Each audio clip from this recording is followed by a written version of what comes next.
in the dark and godless ages of man. Untold evils plagued the lands of Argenta. Demons lived among men, freely doing as they desired. The land fell into chaos, and with it many lost their belief in the gods and abandoned their faiths. Though few still openly practiced religion, it was not until the late years of the 10th Age that the religion of Lux Purissimo, purest light, was formed by the Holy Church of St. Bartleby. Led by the arch-cleric Brother Damascus, the Church of Light was formed to combat against all evil, and to banish heretics to their rightful place in hell, and thus reset the balance of the lands of Argenta, and beyond. Though the Church sought war against evil and all those who followed their ways, they did not see it as God's will, that they undertook this crusade, themselves, and so instead, formed a righteous and holy order to carry out the will of the Church in God's name.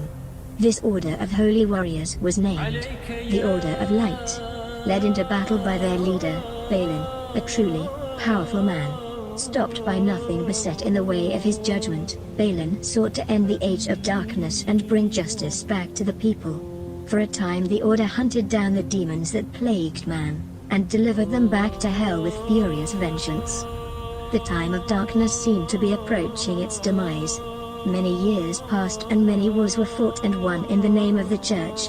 Along with demons, heretics were brought to justice, and soon even those who did not believe in the Church were too afraid to speak out. The dream had been realized and Lux Purissimo had claimed ownership as the one true religion across the lands. And those who defied it were to meet the same fate as the thousands that fell before them. Though this was not known by the Church itself, nor were it its wishes. It was true. Balin had fought many battles in his life, and the wars had taken their toll. Believing himself more a god than man, he felt his judgment was purest of all. Blinded by power, and his own sense of true holy righteousness, Balin led a crusade in the far eastern reaches of Argenta, that he named the Crusade of Light, vowing that he would purify the unclean lands that diseased the world with darkness and heresy. Upon hearing this, the Church ordered Balin to return to the capital of Argenta where he would face execution for his unsanctioned crimes. Defying the Church, and labeling them as heretics, Balin waged a final assault on the largest of the eastern provinces, Vamires.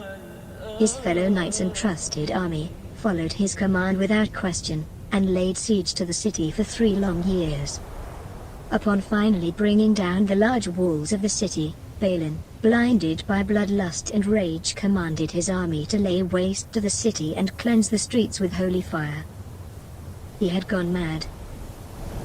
As men, women and children were slaughtered, raped and burned alive, in their own homes, Balin tore down the doors of the capital's church to deliver his holy justice. But what he found was far from what he expected.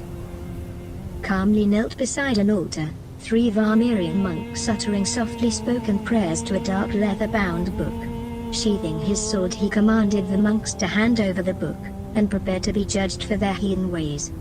The elder of the monks clutched the book in his arm and drew a knife, demanding he leave at once.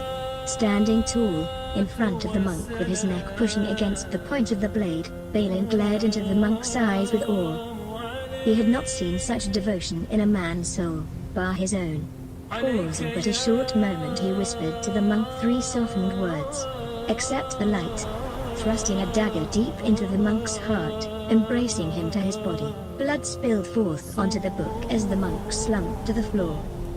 Crying out from the doors to the church, Joseph, purest at heart of all the order, broke the silence. "Blasphemy," he cried. He accused Balin of losing sight of God's will. Drawing his sword in a crazed frenzy as Balin went to attack Joseph, the ground began to shake, and cracked beneath his feet. As the church shook by its very foundations, Joseph ran to the fallen monk and shielded him from the falling stone. The earth parted and swallowed Balin and his fellow knights, and with it the very city of Vamires sank into the sand. Though one remained alive.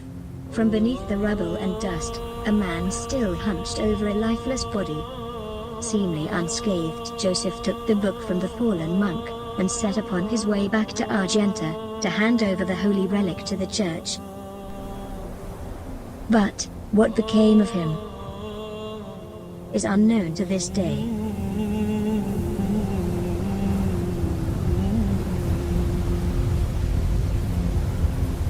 الصلاة والسلام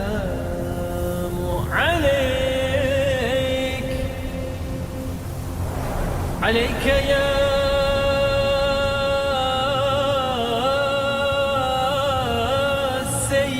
سيدي، عليك يا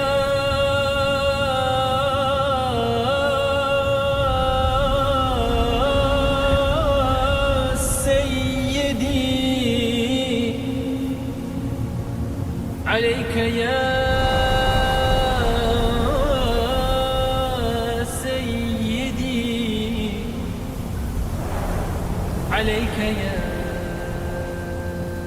سيد الأولين.